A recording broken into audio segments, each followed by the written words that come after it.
Donc c'est reparti, je recommence sur la fixation du rail horizontal.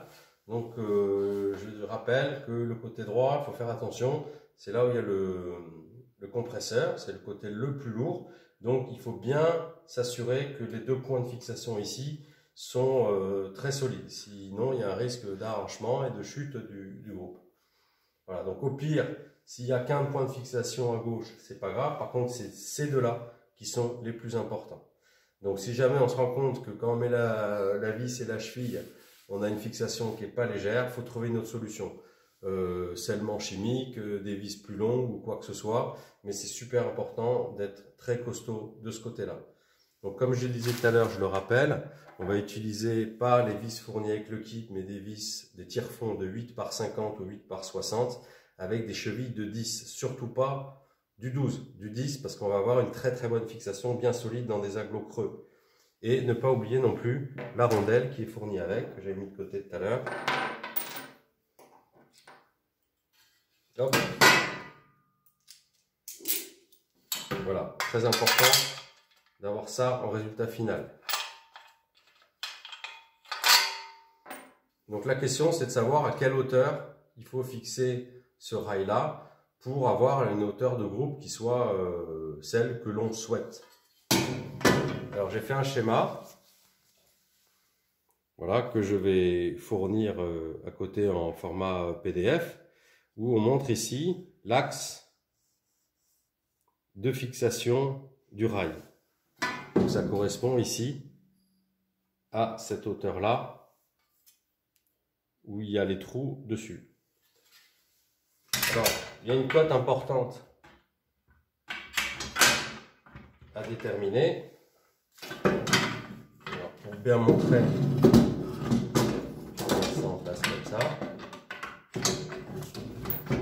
Voilà. Donc là, on peut mesurer la hauteur qu'on a ici. Alors, je vais le mettre de côté, on verra mieux. La hauteur qu'on a ici entre le dessus de l'équerre et l'axe de fixation, qu'on peut mesurer facilement avec un mètre. Sur le schéma, ça correspond à cette hauteur-là. C'est la hauteur de l'équerre, entre le dessus de l'équerre et l'axe, que j'ai appelé E comme équerre. Après ici, chose importante, la hauteur du plot. Pourquoi? Parce que entre le bas du groupe qui est là et le dessus de l'équerre, ben, on a la hauteur du plot que j'ai marqué ici, que j'ai appelé P.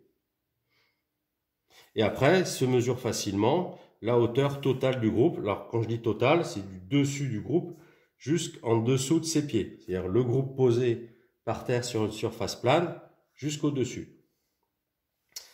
Voilà. Après, admettons que l'on veuille avoir une hauteur du bas du groupe. Alors généralement, par rapport au sol, on ne se met pas trop bas, parce que si on est à 10-20 cm, ben, on peut avoir des saloperies qui se mettent dessous qui vont être pas faciles à nettoyer, par exemple des feuilles.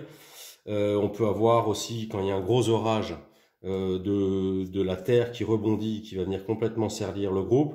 Donc généralement, on se met minimum à 30 cm, voire 50 cm. Ça dépend un petit peu de la configuration de la maison, s'il y a une fenêtre qui gêne, ou un volet, ou quelque chose comme ça. Donc on étudie bien la hauteur du groupe. Et puis après, il y a aussi une dimension esthétique, parce que suivant là où il est, de le mettre trop haut, ça peut être moche. Donc faites attention à ça. Généralement, le minimum, donc, c'est 30 cm. Le grand maximum, généralement, c'est 60-70. Mais ça, il faut le valider vraiment sur place. Donc, je dis par exemple, on va prendre un exemple de 30 cm. J'ai une hauteur du bas du groupe que j'ai appelée B, que je veux de 30 cm. Il faut savoir à quelle hauteur je vais tracer mon axe de fixation du rail. Et bien, cette hauteur, donc, c'est la hauteur du sol à l'axe, je l'ai appelée S. Donc, S, ben, c'est égal à la hauteur du bas du groupe qui est là, moins P, parce qu'il faut redescendre de la hauteur du plot, ici, et après il faut remonter de la hauteur de l'équerre, E. Donc ça fait S, la hauteur du sol, c'est égal à la hauteur du bas du groupe, B, moins P, la hauteur du plot, plus E, la hauteur de l'équerre. Avec, bon, ça fait une soustraction, une addition, pour avoir cette hauteur-là. Très simple. Alors des fois, on peut avoir besoin aussi de se positionner par rapport au dessus du groupe.